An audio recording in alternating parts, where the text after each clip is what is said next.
Pagesat online po njohin për hapje të shpejtë dhe në Shqipëri. Sipas raportit të Bankës së Shqipërisë, nga janari dhe deri në qershor janë kryer 28 milion veprime. Vlera totale e lëvizjes financiare shkoi në 3.474 miliard lek.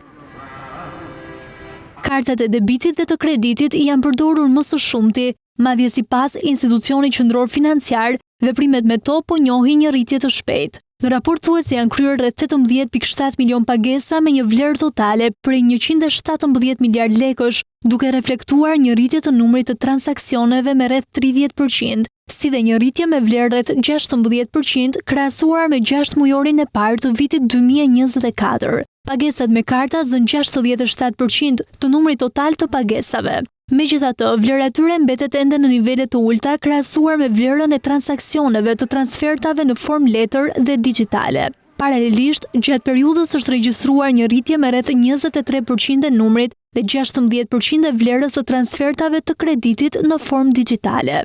Antarësimi në SEPA, ku pagesat me bankat europiane do kenë komisione shumë më të ulta, do të sjellë një rritje edhe më të fortë të pagesave online, ndërsa dhe negociatat e antarësimit në Bashkimin Evropian do të ndihmojnë në shmangjen e pagesave kesh përmes formalizimit të bizneseve.